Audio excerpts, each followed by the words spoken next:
What's going on, everybody?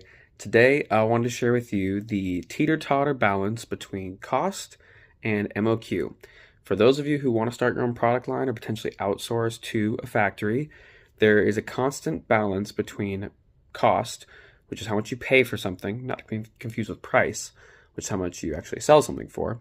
But there's the cost of an item, and then the MOQ, which stands for minimum order quantity. And so, where this really comes into effect, if you think about it from a manufacturing standpoint, is when manufacturing anything, it's always beneficial for the factory to do it in really big batches. So, if you think about it, it's got to take time for them to set up machines and for them to get material procured and all that kind of stuff.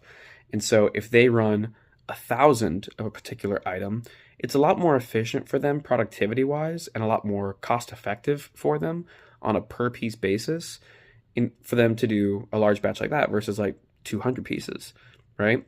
And so what you can do is, let's say you get a quote from a factory and they say, yeah, our MOQ is 500, but our cost is $10. You can actually ask them. Not every factory is going to be like this with you. The different factories I've worked with over my career and launching, thousands of different products. There's sometimes where they just aren't going to budge, in which case maybe you have to go somewhere else.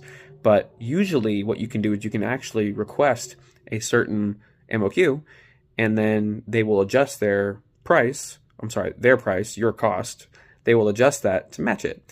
And so if you have a smaller warehouse, or if you just don't think consumption is going to be as fast as you would like it to be, the velocity of the product, then you can say, hey, we just want to quote an MOQ of 200, and what's the cost associated with that?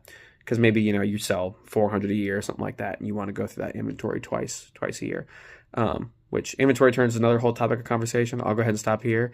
But again, for those of you who are looking to start your own product line, just know that this is another variable that you can play with, another lever you can pull to get the situation how you need it to be, to where you can balance the cost of you're paying for an item and how many of those items you're ordering at a time. Hope this is helpful.